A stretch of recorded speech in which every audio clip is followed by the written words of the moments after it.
Hi hello നമസ്കാരം. എല്ലാവർക്കും സഹകാരി rice പ്ലസിന്റെ PYQ സീരീസിലേക്ക് സ്വാഗതം. എല്ലാവരും നല്ല വൃത്തിക്ക് പഠിച്ചുകൊണ്ടിരിക്കുന്ന സമയമാണ്. അപ്പോൾ ചിലരുടെ ഒരു കാര്യമുണ്ട്, ചിലർ പഠിച്ചുകൊണ്ടേയിരിക്കും. എല്ലാ ദിവസവും ഒരു റാങ്ക് ഫയൽ എടുക്കുന്നു, അല്ലെങ്കിൽ അവർ കണ്ടുകൊണ്ടിരിക്കുന്ന ഒരു ഫോളോ ചെയ്തുകൊണ്ടിരിക്കുന്ന ആ ഒരു ക്ലാസ് ഓണാക്കുന്നു, പഠിക്കുന്നു, നോട്ട് എഴുതി എടുക്കുന്നു, അത് റിപ്പീറ്റ് ചെയ്ത് വായിക്കുന്നു. ഇതൊക്കെയാണ് ചിലരുടെ ചില ദിനചര്യകൾ. നമ്മുടെ PSC ഉദ്യോഗാർത്ഥികളെ സംബന്ധിച്ചിടത്തോളം അത് ദിനചര്യ എന്ന് തന്നെ നമുക്ക് പറയാം അല്ലേ. അപ്പോൾ അതിനൊപ്പം അവർ കൊണ്ടുപോകേണ്ട മറ്റൊരു പ്രധാനപ്പെട്ട ഫാക്ട് എന്ന് പറയുന്നത് എന്താണ്? മുൻകാല ചോദ്യപേപ്പറുകൾ. ഉറപ്പായിട്ടും നിങ്ങൾ മുൻവർഷ ചോദ്യപേപ്പറുകൾ വർക്കൗട്ട് ചെയ്തിരിക്കണം. നമ്മളൊരു റീസെൻ്റ് ആയിട്ട് നമുക്ക് തൊഴിൽ വാർത്തയിലും തൊഴിൽ വീതിയിലും ഒക്കെ ക്വസ്റ്റ്യൻ പേപ്പേഴ്സ് ഉണ്ട്, അല്ലാതെ നമുക്ക് ഒരുപാട് ക്വസ്റ്റ്യൻ പേപ്പേഴ്സ് അവൈലബിൾ ആണ്. അതൊക്കെ നമ്മൾ ചെയ്യുന്നതോടൊപ്പം തന്നെ ദിവസവും ഒരു PYQ എങ്കിലും കൃത്യമായിട്ടും ചെയ്ത് നമ്മളുടെ പഠന നിലവാരം എത്രയെന്ന് നമ്മൾ വിലയിരുത്തേണ്ടത് ഈ ഒരു പഠനത്തിൽ വളരെ അത്യന്താപേക്ഷിതമായിട്ടുള്ള ഒരു കാര്യമാണ്. അപ്പോൾ അതുമായി ബന്ധപ്പെടുത്തിയാണ് സഹകാരി നിങ്ങൾക്ക് മുന്നിലേക്ക് ഈ PYQ സീരീസ് കൊണ്ടുവന്നിരിക്കുന്നത്. അപ്പോൾ ഇന്നത്തെ നമ്മുടെ ക്വസ്റ്റ്യൻ പേപ്പർ 172/2023. ഈ ചോദ്യ പേപ്പർ ഒരു സ്പെഷ്യൽ ടോപ്പിക് എല്ലാം കൂടി ഉൾപ്പെട്ട ഒരു ക്വസ്റ്റ്യൻ പേപ്പറാണ്. അതായത് നമ്മുടെ ഈ 172/2023 ഒരു കോമൺ PSC എക്സാമിന്റെ ചോദ്യ പേപ്പർ അല്ല. അതുകൊണ്ട് തന്നെ നമുക്ക് ഏകദേശം ഒരു 40ഓളം ചോദ്യങ്ങളാണ് ഈ ഒരു പരീക്ഷ പേപ്പറിൽ ഒരു ജനറൽ PSC സ്റ്റുഡൻസിന് വേണ്ടിയിട്ട് പഠിക്കാനായിട്ടുള്ളത്. അപ്പോൾ ആ 40 ചോദ്യവും അതുമായി ബന്ധപ്പെട്ട ചില വസ്തുതകളും ഈ ചോദ്യങ്ങളുമായി ബന്ധപ്പെട്ട ഫാക്റ്റുകൾ വേറെ എവിടെ നമുക്ക് കിട്ടും, അതിൻ്റെ അനുബന്ധമായിട്ടുള്ള ചോദ്യങ്ങൾ എന്തൊക്കെ വരും എന്നൊക്കെ നമുക്ക് ഈ ഒരു ക്ലാസ്സിൽ ഡിസ്കസ് ചെയ്യാം. എല്ലാവർക്കും ഒരിക്കൽ കൂടി സഹകാരി റൈസ് പ്ലസിലേക്ക് സ്വാഗതം. ഒന്നാമത്തെ ചോദ്യം, മേൽക്കൂര മഴവെള്ള സംഭരണം നിർബന്ധമാക്കിയ ഇന്ത്യയിലെ ആദ്യ സംസ്ഥാനം ഏത്? അതായത് ഈ സംസ്ഥാനത്ത് അവർക്ക് വീടുണ്ടെങ്കിൽ വീടിൻ്റെ മേൽക്കൂരയിൽ എന്തുണ്ടായിരിക്കണം? മഴവെള്ള സംഭരണി ഉണ്ടായിരിക്കണം. അപ്പോൾ അങ്ങനെ വരുമ്പോൾ എന്താണ്? മഴവെള്ളമല്ല, വെള്ളത്തിന് കുറച്ച് ദൗർലഭ്യം നേരിടുന്ന ഒരു സംസ്ഥാനമായിരിക്കും അല്ലേ. ഓപ്ഷൻസ് നോക്കിക്കേ. Option A Keralam, B Rajasthan, C Tamil Nadu, D Meghalaya. എന്തായാലും ഓപ്ഷൻ എ ആകാൻ വഴിയില്ലല്ലേ. കാരണം നമുക്കിപ്പോൾ റീസെൻ്റ് ആയിട്ട് വരുന്നത് മഴക്കുഴികളാണ്. വീട് നിർമ്മിക്കുമ്പോൾ അതിനോടൊപ്പം തന്നെ നമ്മൾ മഴക്കുഴി കൂടി എടുക്കണം എന്നൊരു നിയമം നമുക്കിപ്പോൾ ഉണ്ട്. അപ്പം മഴക്കുഴിയല്ല ഇവിടെ പറഞ്ഞിരിക്കുന്നത്. എന്താണ്? മേൽക്കൂര മഴവെള്ള സംഭരണമാണ് ഇവിടെ തന്നിരിക്കുന്നത്. നമുക്ക് ക്ലിയർ ആയിട്ട് ഇത് ഒരുപാട് പേർക്ക് അറിയാവുന്ന ഒരു കാര്യം തന്നെയാണ്. നമ്മുടെ അയൽ സംസ്ഥാനം, നമ്മളുടെ മുല്ലപ്പെരിയാർ ഡാമിൽ നിന്ന് നമ്മുടെ വെള്ളം കൊണ്ടുപോകുന്ന നമ്മുടെ അയൽ സംസ്ഥാനമായ ഏതാണ്? തമിഴ്നാടാണല്ലേ. ഇതിൻ്റെ ഉത്തരമായി വരുന്നത് ഓപ്ഷൻ സി തമിഴ്നാടാണ്. മേൽക്കൂര മഴവെള്ള സംഭരണം നിർബന്ധമാക്കിയ ഇന്ത്യയിലെ ആദ്യത്തെ സംസ്ഥാനം എന്ന് ചോദിച്ചാൽ ഏതാണ്? തമിഴ്നാടാണ്. രണ്ടാമത്തെ ചോദ്യത്തിലേക്ക് കടക്കാം. രണ്ടാമത്തെ ചോദ്യം നോക്കിക്കേ. ഇന്ത്യൻ നാഷണൽ കോൺഗ്രസിന്റെ സ്വരാജ് പാർട്ടി രൂപീകരിക്കാൻ നേതൃത്വം കൊടുത്തത് ആരെല്ലാമായിരുന്നു? സ്വരാജ് പാർട്ടി, ഇന്ത്യൻ നാഷണൽ കോൺഗ്രസിനുള്ളിൽ സ്വരാജ് പാർട്ടി രൂപീകരിക്കാൻ നേതൃത്വം നൽകിയവർ ആരൊക്കെ എന്നാണ് നമ്മുടെ ചോദ്യം.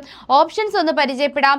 Option A CR Das, Motilal Nehru, B CR Das, Subhash Chandrabose, C Subhash Chandrabose, Jawaharlal Nehru, D Motilal Nehru, Jawaharlal Nehru. ഉത്തരം ചിലരുടെയെങ്കിലുമൊക്കെ മനസ്സിലുണ്ടാകും. എന്നാലും ഇതിൽ എന്തെങ്കിലുമൊക്കെ കൺഫ്യൂഷൻ ഉള്ളവർക്ക് നമുക്ക് ഉത്തരത്തിലേക്ക് പോകുന്നതിന് മുന്നേ ഇതൊന്ന് നോക്കാം. നോക്കിക്കേ. പോരാട്ടം നിയമനിർമ്മാണ സഭകളിൽ. ഇതൊരു SCERT പാഠപുസ്തകത്തിലെ ഒരു ഭാഗമാണെന്ന് ഈ കട്ടിങ്സ് കാണുമ്പോൾ തന്നെ നിങ്ങൾക്ക് മനസ്സിലാകും. നോക്കിക്കേ. നിസ്സഹകരണ സമരകാലത്ത് തിരഞ്ഞെടുപ്പുകളും നിയമനിർമ്മാണ സഭകളും ബഹിഷ്കരിച്ചിരുന്നുവല്ലോ. ഇതിനോട് വിയോജിപ്പുണ്ടായിരുന്ന കോൺഗ്രസ് നേതാക്കളായിരുന്ന CR ദാസ്, മോത്തിലാൽ നെഹ്റു തുടങ്ങിയവരുടെ നേതൃത്വത്തിൽ, ആരുടെയൊക്കെയാണ്? CR ദാസിന്റെയും മോത്തിലാൽ നെഹ്റുവിന്റെയും നേതൃത്വത്തിൽ 1923 സ്വരാജ് പാർട്ടി രൂപീകരിച്ചു. കൃത്യമായിട്ട് പറഞ്ഞാൽ 1923 ജനുവരി 1 സ്വരാജ് പാർട്ടി രൂപീകരിക്കുന്നത്. 1922 നടന്ന ചൗരി ചൗര സംഭവവുമായി ബന്ധപ്പെടുത്തി നമ്മുടെ മഹാത്മാഗാന്ധി നിസ്സഹകരണ സമരം അവസാനിപ്പിക്കുന്നു. ഇതിന്റെ ഒരു പ്രതിഷേധം എന്ന വണ്ണമാണ് CR ദാസും മോത്തിലാൽ നെഹ്റുവും 1923 ജനുവരി 1 എന്താരംഭിക്കുന്നത്? സ്വരാജ് പാർട്ടി ആരംഭിക്കുന്നത്. 1922 ഡിസംബർ 31 അവർ കോൺഗ്രസ് വിട്ടിറങ്ങുകയും 1923 ജനുവരി ജനുവരി 1 എന്ത് സ്ഥാപിക്കുന്നു? സ്വരാജ് പാർട്ടി രൂപീകരിക്കപ്പെടുകയും ചെയ്യുന്നു. നിയമനിർമ്മാണ സഭകളെ പോരാട്ടത്തിനുള്ള വേദിയാക്കുകയായിരുന്നു അവരുടെ ലക്ഷ്യം. എന്തായിരുന്നു ലക്ഷ്യം? നിയമനിർമ്മാണ സഭകളെ പോരാട്ടത്തിനുള്ള വേദിയാക്കി മാറ്റുക. അപ്പൊ നമുക്കൊരു പക്ഷേ ഇനി വരുന്ന പരീക്ഷകളിൽ ഒരു ചോദ്യം വരാം. എന്താണ്? നിയമനിർമ്മാണ സഭകളെ പോരാട്ടത്തിനുള്ള വേദിയാക്കുക എന്ന ലക്ഷ്യത്തോടു കൂടി ആരംഭിച്ച സംഘടന, അല്ലെങ്കിൽ CR ദാസും മോത്തിലാൽ നെഹ്റുവും കൂടി ആരംഭിച്ച സംഘടന ഏത്? നമുക്ക് ഇവർ രണ്ടുപേരും കൂടെ ചേർന്ന് ആരംഭിച്ചത് സ്വരാജ് പാർട്ടിയാണെന്ന് നമ്മൾ പഠിച്ചു കഴിഞ്ഞു. അപ്പോഴാണ് അവിടെ ഈ ഒരു സെന്റൻസ് കൂടെ ഇടുന്നത് ഡൗട്ട് അടിക്കുന്നു. സംശയം നമ്മുടെ ഉള്ളിൽ എന്താണ്? ഒരു തിരമാല, ഒരു വൻ തിരമാല തന്നെ സൃഷ്ടിക്കുന്നു. നമ്മൾ അവിടെ കുഴയുന്നു. പരീക്ഷാ ഹാളിൽ ഇരിക്കുമ്പോൾ തീർച്ചയായും മൈൻഡ് സെറ്റ് വേറെയാണ്. അതുകൊണ്ടാണ് എപ്പോഴും പറയുന്നത് SCERT നിങ്ങൾ കംപ്ലീറ്റ് ചെയ്യുക. SCERT എന്താണ്? ഒരു മുക്കും മൂലയും വിടാതെ കൃത്യമായി പഠിച്ചു വെക്കുക. എന്തായിരുന്നു?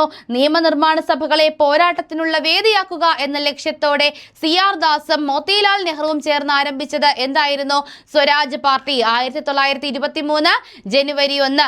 ഇതെവിടെ കിടക്കുന്നു എന്ന് ചോദിച്ചാൽ നമ്മുടെ SCERT 10ാം ക്ലാസ്സിലെ ഹിസ്റ്ററി പാഠഭാഗം ചാപ്റ്റർ 6 സ്വാതന്ത്ര്യത്തിനായുള്ള ബഹുജന മുന്നേറ്റം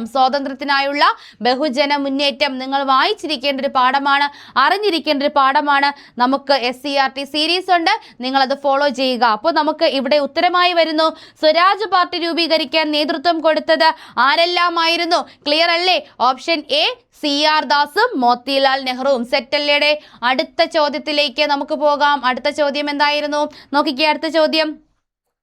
ഇന്ത്യയിൽ നടന്ന കർണാട്ടിക് യുദ്ധങ്ങളിൽ പങ്കാളികളായത് ഇവരിൽ ഏത് രാജ്യമായിരുന്നു? അപ്പൊ ഏതൊക്കെ രാജ്യങ്ങൾ തമ്മിലാണ് കർണാട്ടിക് യുദ്ധങ്ങൾ നടന്നത് എന്നതാണ് നമ്മുടെ അടുത്ത ചോദ്യം.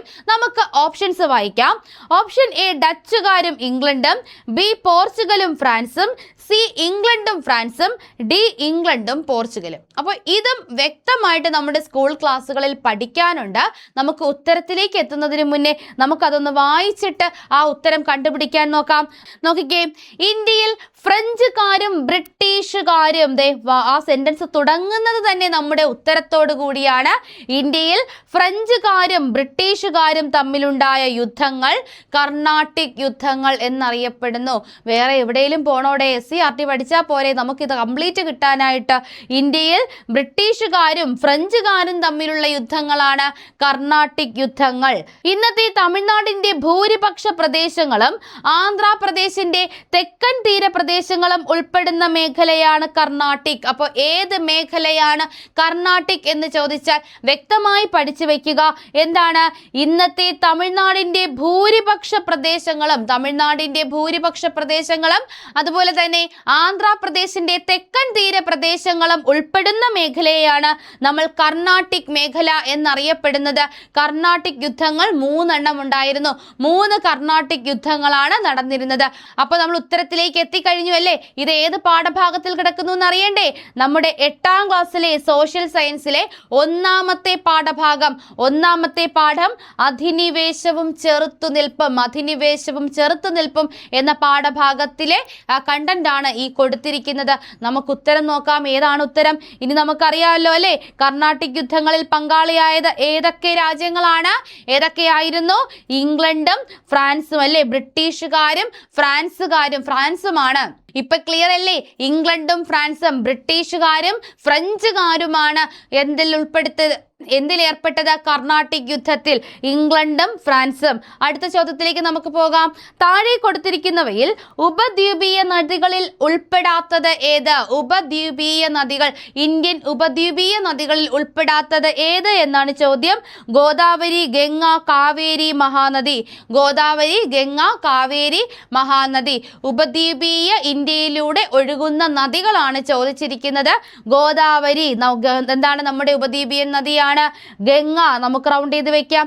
കാവേരി ഉപദ്വീപീയൻ നദിയാണ്. മഹാനദി ഉപദ്വീപീയൻ നദിയാണ്.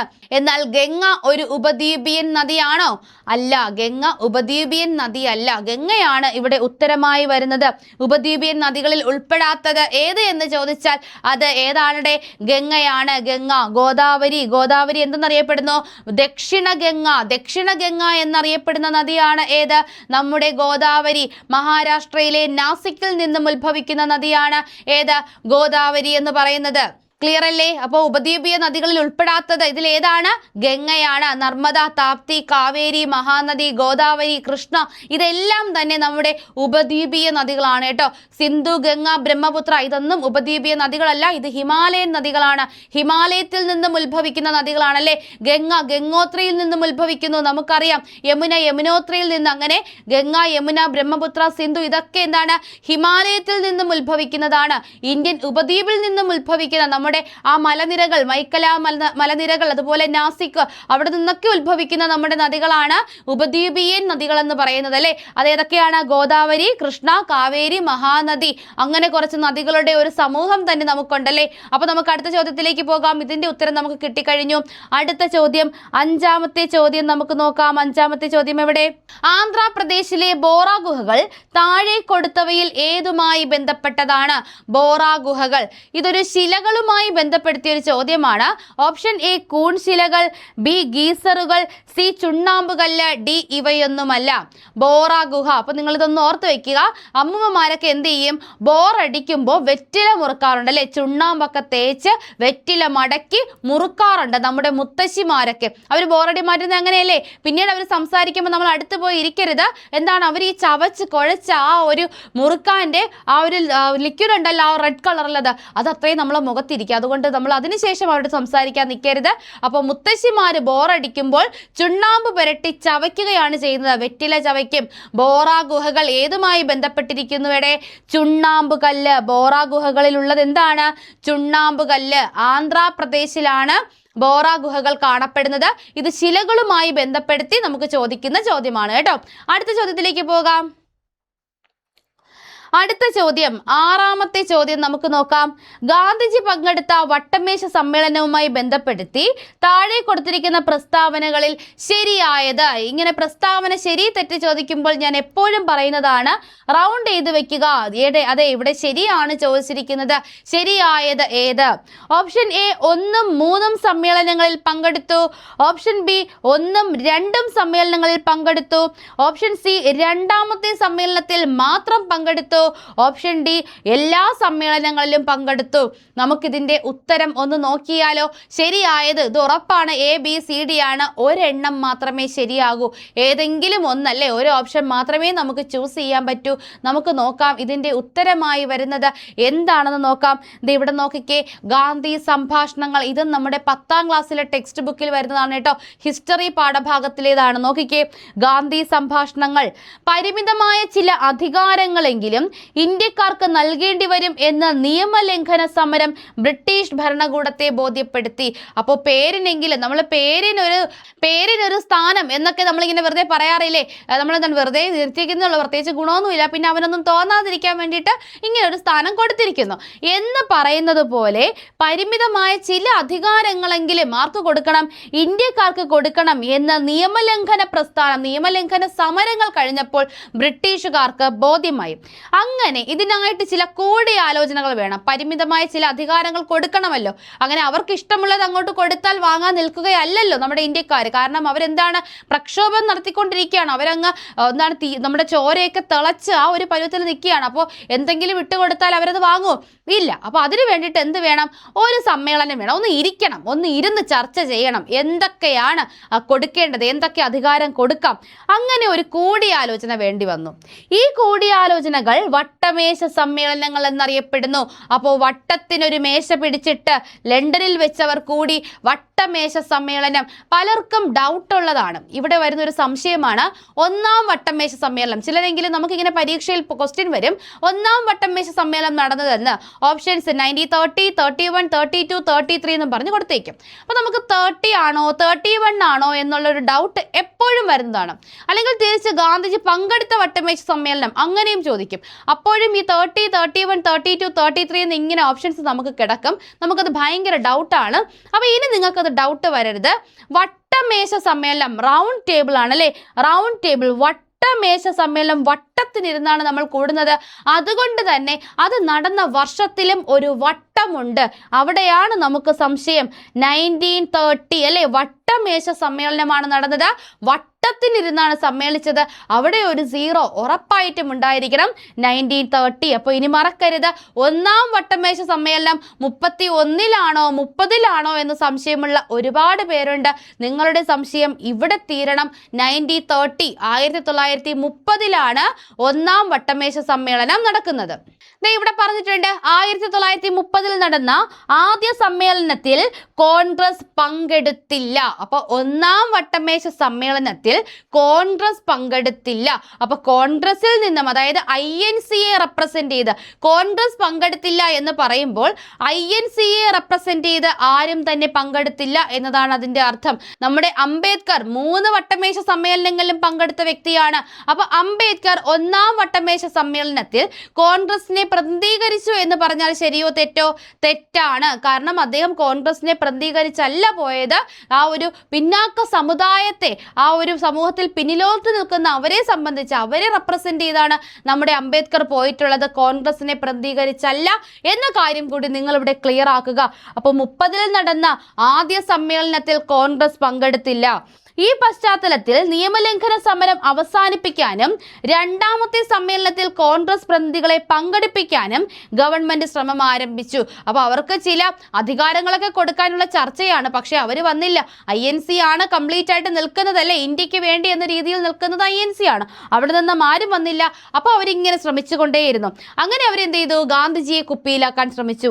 ഇതിന്റെ ഭാഗമായി ഒപ്പുവെച്ച ഉടമ്പടിയാണ് ഗാന്ധി ഇർവിൻ ഉടമ്പടി. അതിന്റെ ഡേറ്റ് അടക്കം പരീക്ഷയ്ക്ക് ചോദിക്കും. 1931 മാർച്ച് 5-നാണ് ഗാന്ധി ഇർവിൻ ഉടമ്പടി ഒപ്പുവെച്ചത്. ഈ ഒരു ഉടമ്പടി പ്രകാരം, 1931 മാർച്ച് 5-ന് ഒപ്പുവെച്ച 1931 മാർച്ച് 5-ന് ഒപ്പുവെച്ച ഗാന്ധി ഇർവിൻ ഉടമ്പടി പ്രകാരം നിയമലംഘന സമരം നിർത്തിവെച്ചു. എന്ത് നിർത്തിവെച്ചു? നിയമലംഘന സമരം നിർത്തിവെച്ചു. ഗാന്ധിജി രണ്ടാമത്തെ വട്ടമേശ സമ്മേളനത്തിൽ പങ്കെടുത്തു. എത്രാമതാണ്? രണ്ടാമത്തെ വട്ടമേശ സമ്മേളനത്തിൽ പങ്കെടുത്തു. എന്നാൽ രണ്ടാം വട്ടമേശ സമ്മേളനം നിഷ്ഫലമായി അവസാനിച്ചു. മൂന്നാമത്തെ വട്ടമേശ സമ്മേളനം കോൺഗ്രസ് ബഹിഷ്കരിക്കുകയുണ്ടായി. കോൺഗ്രസ് പങ്കെടുത്തില്ല എന്നല്ല പറയുന്നത്. മൂന്നാം വട്ടമേശ സമ്മേളനം എന്ത് ചെയ്തു?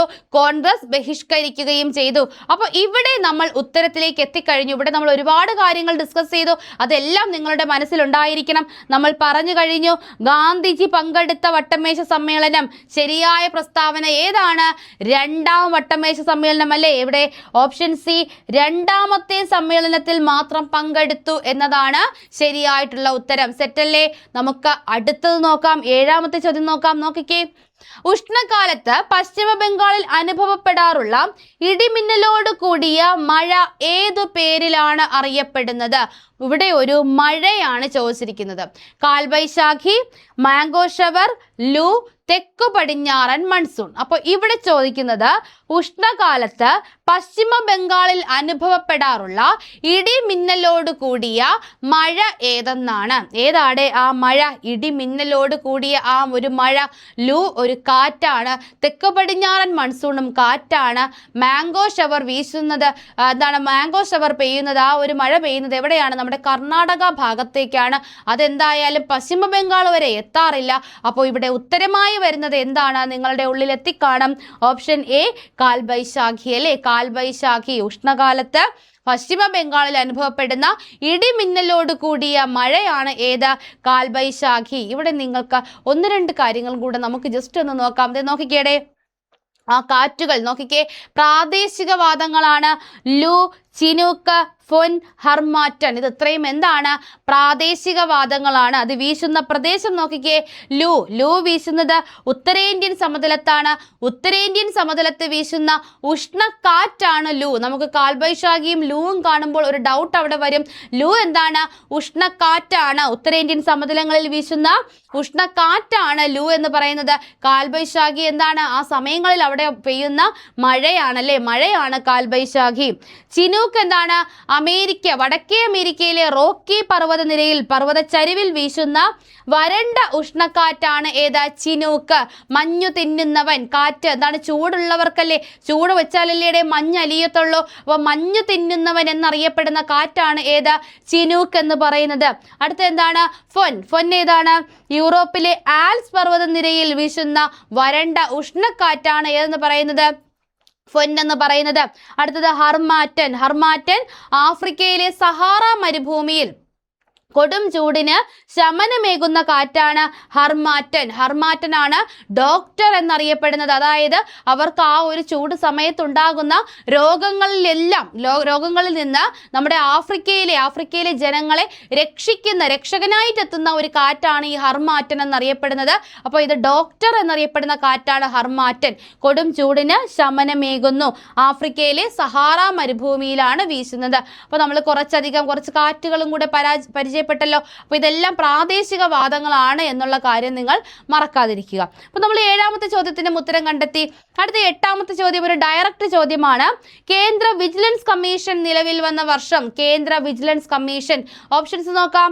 Option A 1964, B 1968, C 2005, D 2002. എന്നാണ് നമ്മുടെ കേന്ദ്ര വിജിലൻസ് കമ്മീഷൻ നിലവിൽ വന്നത്?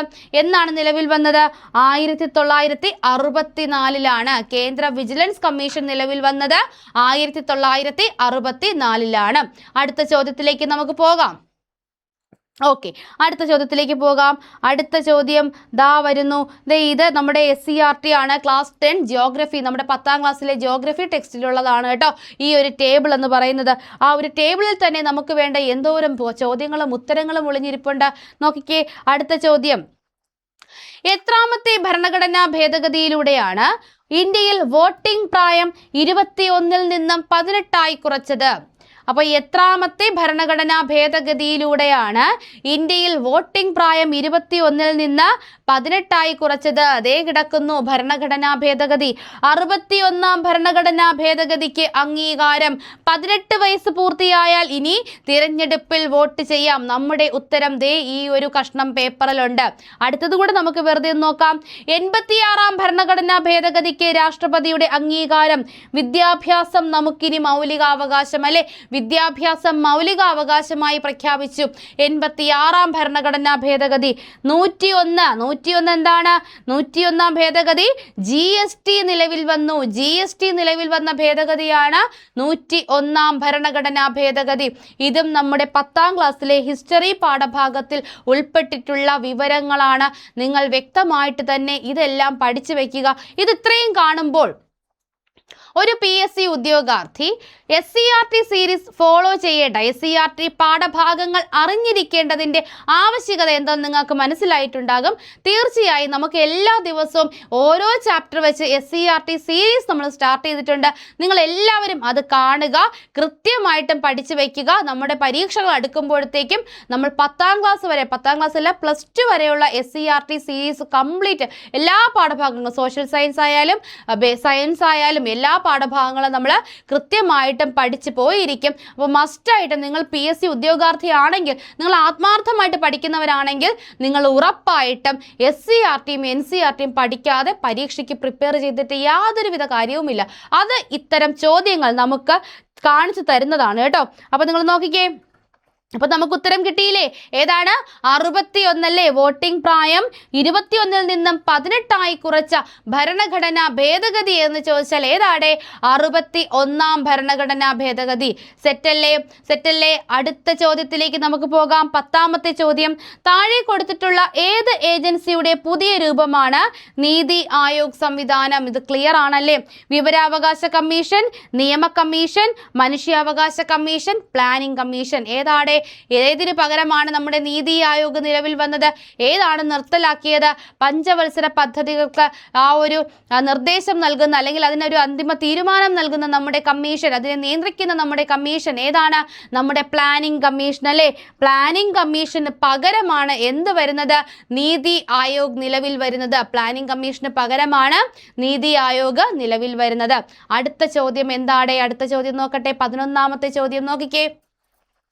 ഇന്ത്യൻ ഭരണഘടനയുടെ മൗലികാവകാശങ്ങളിൽ ഏതിലാണ് ബാലവേലയ്ക്കെതിരായുള്ള നടപടികൾ ഉൾക്കൊള്ളിച്ചിട്ടുള്ളത്? അപ്പൊ നമ്മുടെ മൗലികാവകാശങ്ങൾ ഭരണഘടനയുടെ 3-ാം ഭാഗത്തിലാണ് പ്രതിപാദിക്കുന്നത്. അപ്പോൾ ഈ ഒരു മൗലികാവകാശങ്ങളിൽ നമ്മുടെ ബാലവേലയ്ക്കെതിരെയുള്ള നടപടിക്രമങ്ങൾ ഉൾക്കൊള്ളിച്ചിരിക്കുന്നത് ഏതിലാണെന്നാണ് ചോദ്യം. ഓപ്ഷൻ എ സ്വാതന്ത്ര്യത്തിനുള്ള അവകാശം, ബി സമത്വത്തിനുള്ള അവകാശം, സി ചൂഷണത്തിനെതിരെയുള്ള അവകാശം, ഡി വിദ്യാഭ്യാസപരവും സാംസ്കാരികപരവുമായിട്ടുള്ള അവകാശം. ഏതാണ്? ചൂഷണമല്ലേ? അതൊരു ചൂഷണമല്ലേ? എന്താണ്? ചൂഷണത്തിനെതിരെയുള്ള അവകാശം. ഓപ്ഷൻ സി ചൂഷണത്തിനെതിരെയുള്ള അവകാശം. നിങ്ങൾ ഓർത്ത് വെക്കുക, ബാലവേല, ഒരു കുട്ടിയെ കൊണ്ട് ജോലി ചെയ്യിച്ചാൽ അത് എപ്പോഴാണ് ബാലവേലയാകുന്നത്? എപ്പോഴാണ്? ആ കുട്ടിയുടെ പ്രായം 14 വയസ്സിൽ താഴെയാകുമ്പോഴാണ് അത് ബാലവേലയാകുന്നത്. 15 വയസ്സായാൽ അതൊരിക്കലും ബാലവേലയല്ല. 14 വയസ്സിൽ താഴെയുള്ള കുട്ടികളെ കൊണ്ട് ജോലി ചെയ്യിക്കുന്നതിനെയാണ് ബാലവേല എന്ന് പറയുന്നത്.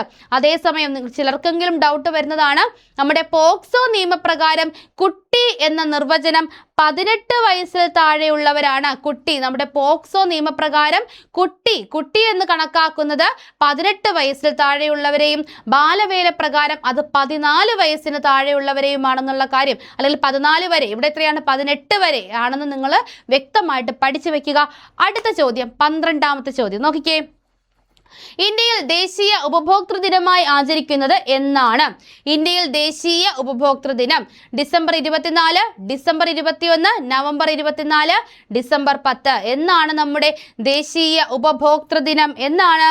ഡിസംബർ 24 ഡിസംബർ 24 ദേശീയ ഉപഭോക്തൃ ദിനം. വ്യക്തമായിട്ട് പഠിച്ചു വെക്കുക. അടുത്ത ചോദ്യം നോക്കിക്കേ. ചൈൽഡ് ലൈനുമായി ബന്ധപ്പെട്ട് പരാതികൾ സമർപ്പിക്കാനുള്ള ടോൾ ഫ്രീ നമ്പർ താഴെ പറയുന്നവയിൽ ഏതാണ്? 1088, 1098, 1808, 1898. അപ്പോൾ ചൈൽഡ് ലൈൻ ആകുമ്പോൾ കുട്ടികൾക്ക് വേണ്ടിയിട്ടുള്ള, അല്ലേ, കുട്ടികൾക്ക് വിളിക്കാൻ എളുപ്പത്തിന് ഏതെങ്കിലും ഒരു നമ്പർ അല്ലേ അവരിടുള്ളൂ, അല്ലാതെ ഒരു 7592 അങ്ങനെയൊന്നും ആരിടാറില്ലല്ലേ. കാരണം കുട്ടികൾക്ക് ഓർത്ത് വയ്ക്കാൻ പറ്റുന്ന നമ്പർ ആയിരിക്കണം. കുട്ടികൾക്ക് ഇഷ്ടം എത്രയാണ്? 1098 എന്ന് പറയുന്നതല്ലേ? 1098. നമുക്കൊന്ന് വലുതിൽ നിന്നും ചെറുതിലേക്കൊന്ന് പോയി നോക്കാം. 1098. അപ്പോൾ എത്രയാണ്? 1098 അല്ലേ? 1098 ആണ് ചൈൽഡ് ലൈനുമായി ബന്ധപ്പെട്ട പരാതികൾ സമർപ്പിക്കാനുള്ള ടോൾ ഫ്രീ നമ്പർ. പഠിച്ചു വെക്കുക. അടുത്ത ചോദ്യം നോക്കിയേ. 14. ഇന്ത്യൻ ദേശീയ പ്രസ്ഥാനത്തിന്റെ നഴ്സറി എന്ന് വിശേഷിപ്പിക്കുന്നത് ഏത് പ്രദേശത്തെയാണ്? ഇന്ത്യൻ ദേശീയ പ്രസ്ഥാനത്തിന്റെ നഴ്സറി, നമ്മൾ ഒരു കുട്ടിയെ നഴ്സറിയിലാക്കുന്നത് ഒരു 3 വയസ്സാകുമ്പോഴാണ്, അല്ലേ? ഏറ്റവും ആരംഭഘട്ടത്തിൽ, അല്ലേ? ഏറ്റവും ആരംഭഘട്ടത്തിലാണ് നമ്മൾ കൊണ്ടുവന്ന് നഴ്സറിയിലാക്കുന്നത്. അപ്പോൾ ആരംഭഘട്ടം എന്ന വാക്ക് തന്നെ നമുക്കിവിടെ ഉപയോഗിക്കാം. ഇന്ത്യൻ ദേശീയ പ്രസ്ഥാനത്തിന്റെ നഴ്സറി എന്ന് പറയുമ്പോൾ ദേശീയ പ്രസ്ഥാനങ്ങൾ ഉടലെടുത്ത സംസ്ഥാനമായിരിക്കണം, അല്ലേ? ആദ്യമായിട്ട് അവിടെ ആയിരിക്കണം ഉടലെടുത്തത്, അവിടെ ആയിരിക്കണം ബ്രിട്ടീഷുകാർ കണ്ണുവെച്ചതല്ലേ? Option A Bombay, B Bengal, C Kanpur, D Aligarh. എവിടെയാണ് ബ്രിട്ടീഷുകാർ ആദ്യം ഭരണം കീഴടക്കിയതും ആദ്യം ദേശീയ പ്രസ്ഥാനങ്ങൾ നിലവിൽ വന്നതും എവിടെ തന്നെയാണ്? ബംഗാളിൽ തന്നെയാണ്. എവിടെയാണ്? ബംഗാൾ. ഇന്ത്യൻ ദേശീയ പ്രസ്ഥാനത്തിന്റെ നഴ്സറി എന്നറിയപ്പെടുന്നത് ബംഗാളാണ്. അടുത്ത ചോദ്യം നോക്കിക്കേ. 16ന്റെ ആൻസർ അങ്ങനെ നിൽക്കുന്നു. നമ്മുടെ ആനിമേഷൻ അവിടെ വർക്കൗട്ട് ആയില്ല. നോക്കിക്കേ. കേരളത്തിലെ കുടുംബശ്രീ യൂണിറ്റുകൾ താഴെ പറയുന്നവയിൽ ഏത് സ്ഥാപനവുമായി ബന്ധപ്പെട്ടതാണ്? കുടുംബശ്രീ യൂണിറ്റുകൾ എന്തുമായി ബന്ധപ്പെട്ടിരിക്കുന്നു എന്നാണ് ചോദ്യം.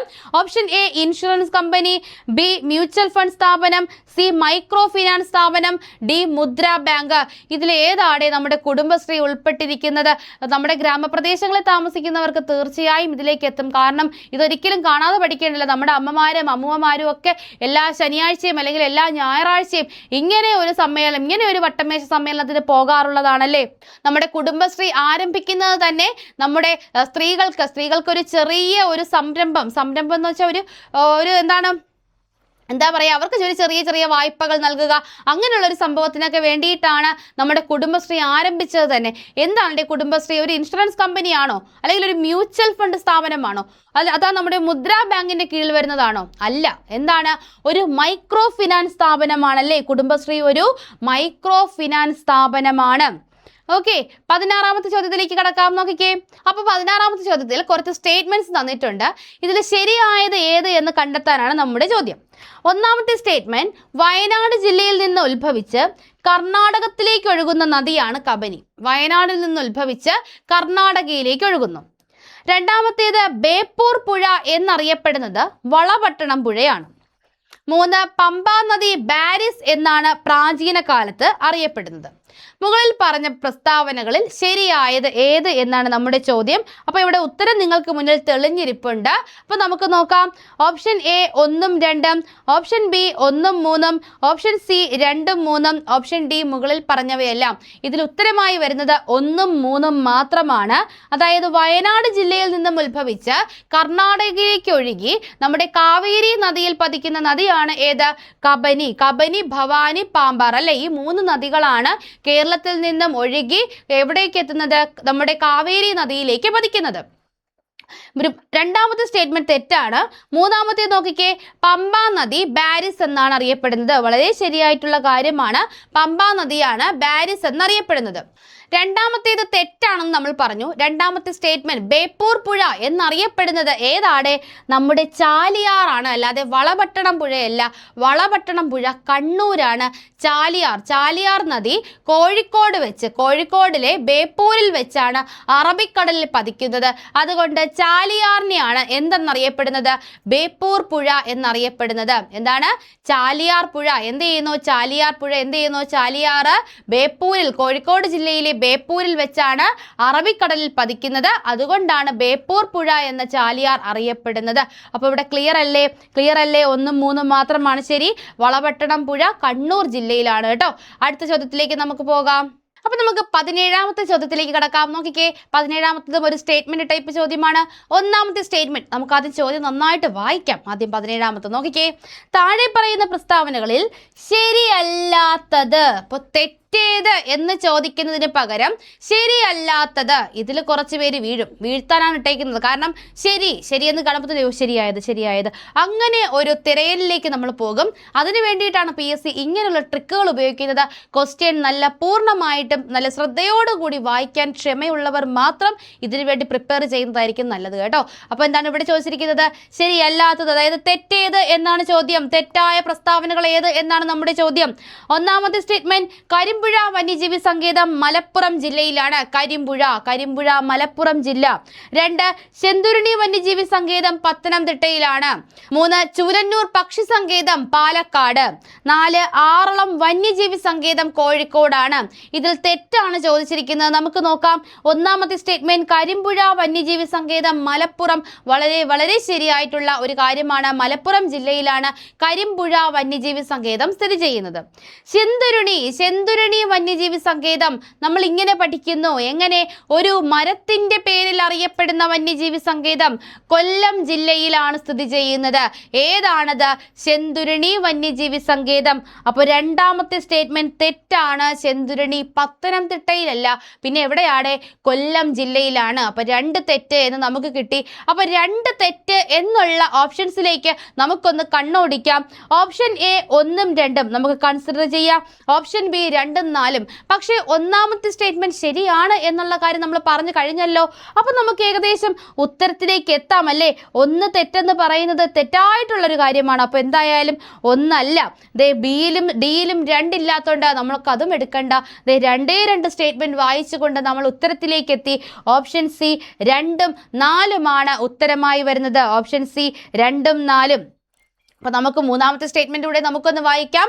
ചൂലന്നൂർ പക്ഷി സങ്കേതം പാലക്കാട് ജില്ലയിലാണ്. ശരിയാണ്. അപ്പൊ 4ഉം തെറ്റാണെന്ന് പറയുന്നു. ആറളം വന്യജീവി സങ്കേതം കോഴിക്കോടാണ്. ആറളം കോഴിക്കോടാണോ? നമ്മുടെ കേരളത്തിലെ ഏറ്റവും വടക്കേ അറ്റത്തുള്ള വന്യജീവി സങ്കേതമാണ് ഏത്? ആറളം വന്യജീവി സങ്കേതം. ഏത് ജില്ലയിലാണ്? ആറളം കണ്ണൂരാണ്. എവിടെയാണ്? കണ്ണൂരാണ് ആറളം വന്യജീവി സങ്കേതം സ്ഥിതി ചെയ്യുന്നത്. 17 ഓക്കെ അല്ലേ? 18ാമത്തെ ചോദ്യത്തിലേക്ക് നമുക്ക് കാലെടുത്ത് വെക്കാം. 18ാമത്തെ ചോദ്യം നോക്കിക്കേ. കേരളത്തിലെ ആദ്യത്തേതും വലുതുമായ ദേശീയോദ്യാനമാണ് സൈലന്റ് വാലി. ക്ഷമിക്കണം, 18ാമത്തെ ചോദ്യത്തിൽ എന്തോ ഒരു ചെറിയ പ്രശ്നമുണ്ട്. ബാക്കി സ്റ്റേറ്റ്മെന്റ്സ് നമ്മുടെ ഇതിൽ കാണുന്നില്ല. നമുക്ക് ആ ചോദ്യം വേറൊരു ക്ലാസ്സിൽ നമുക്കൊന്ന് പറയാം. അപ്പോൾ നമുക്ക് 19ാമത്തെ ചോദ്യത്തിലേക്ക് പോകാം. 19ാമത്തെ ചോദ്യം 1956-ൽ കേരള ഫിഷറീസ് വകുപ്പ് സ്ഥാപിതമായി. 56-ൽ കേരള ഫിഷറീസ് വകുപ്പ്.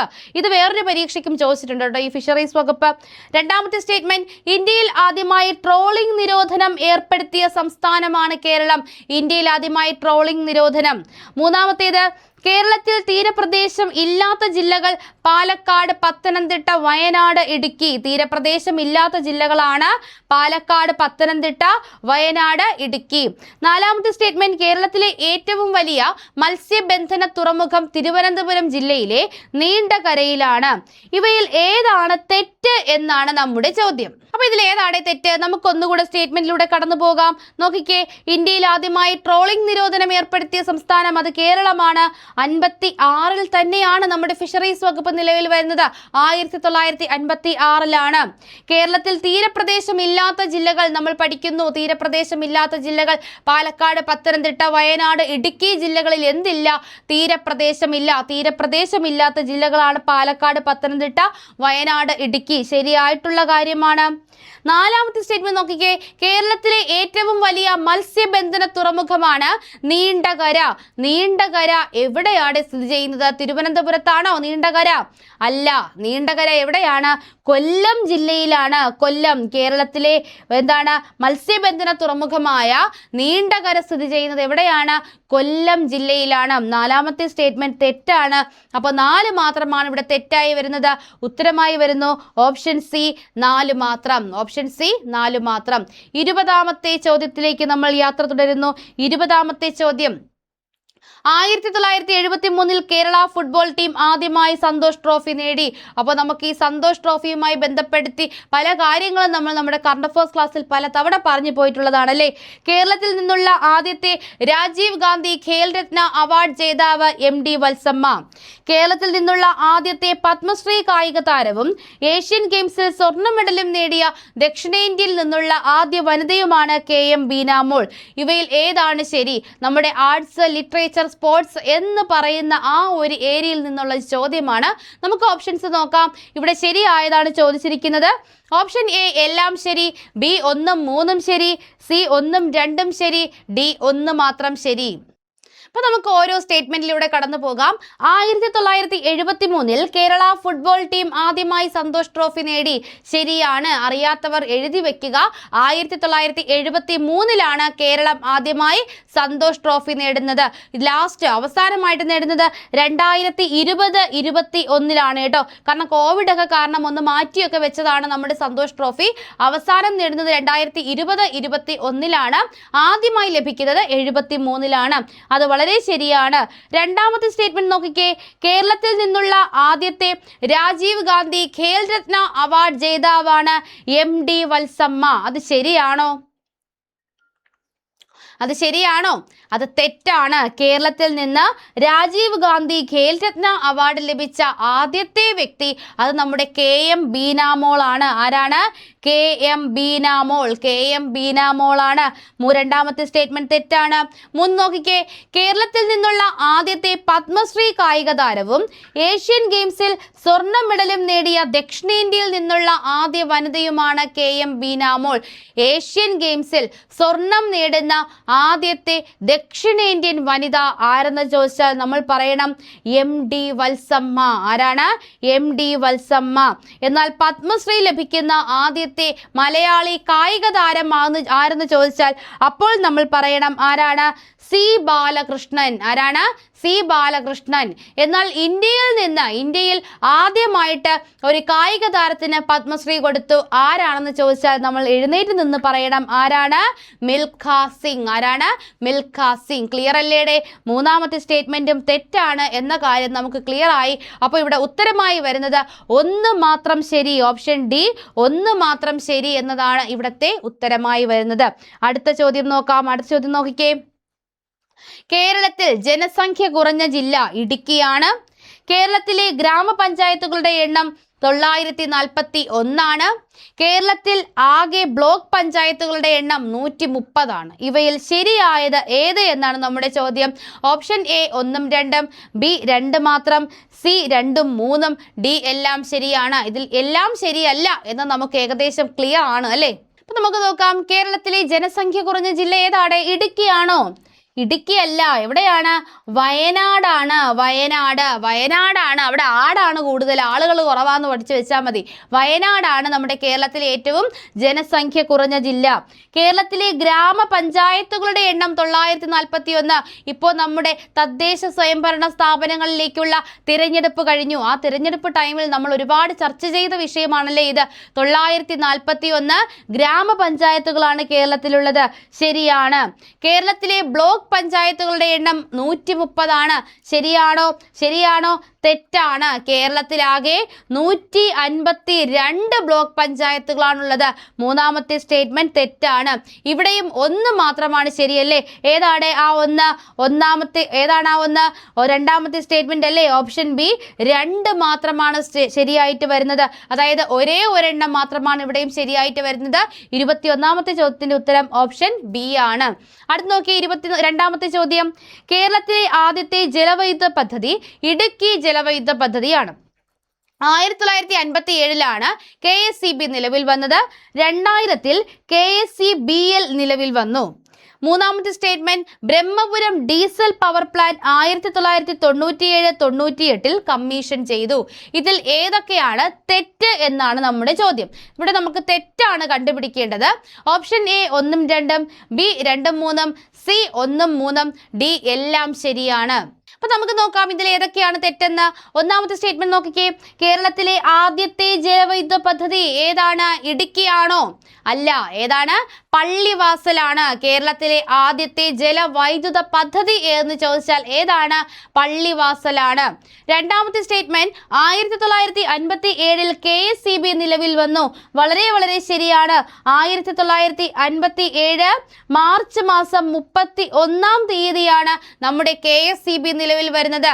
അടുത്തത് നോക്കി, അതിനോടൊപ്പം ചേർത്തൊരു കാര്യം എഴുതിയിരിക്കുന്നു. 2000 KSCBL നിലവിൽ വരുന്നു.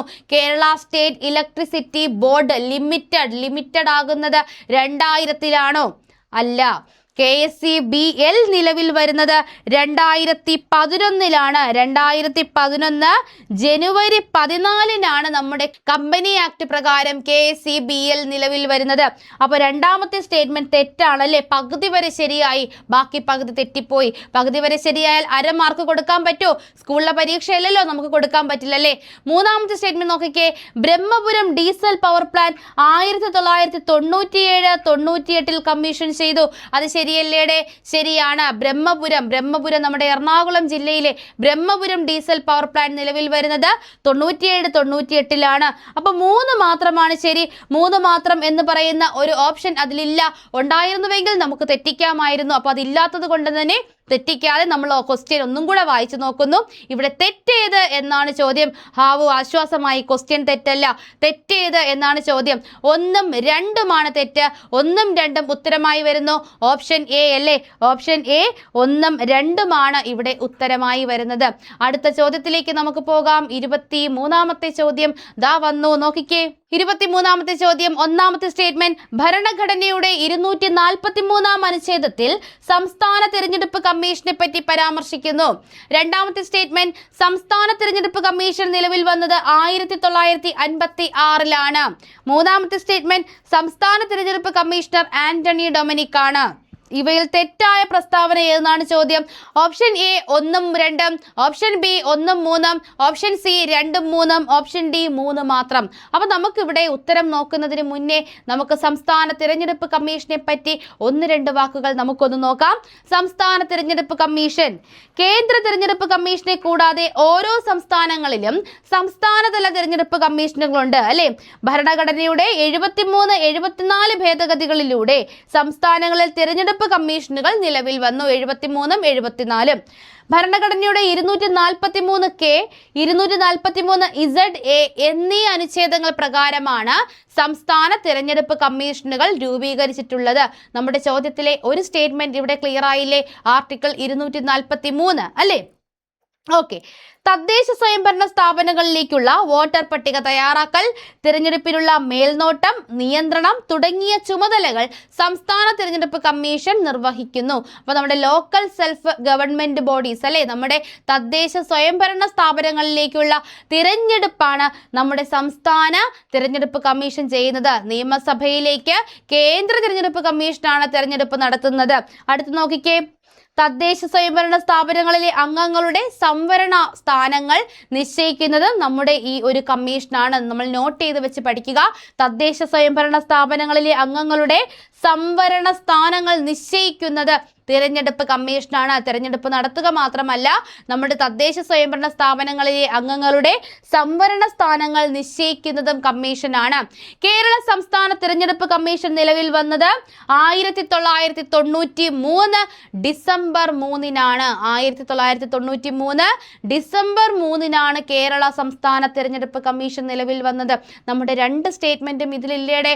ഒരെണ്ണം ഒരു കറണ്ട് അഫയേഴ്സ് ഫാക്ട് അല്ലേ, അത് അവർക്ക് ഇതിൽ കൊടുക്കാൻ പറ്റില്ലല്ലോ. അപ്പോൾ ഇത് 8ാം ക്ലാസ്സിലെ സോഷ്യൽ സയൻസ് ഹിസ്റ്ററി പാർട്ടിലെ ഒരു പാഠഭാഗമാണ്. ഹിസ്റ്ററി പാർട്ടിലെ ഒരു ഭാഗമാണ് കേട്ടോ നമ്മുടെ 2 സ്റ്റേറ്റ്മെന്റ് ആയിട്ട് വന്നിരിക്കുന്നത്.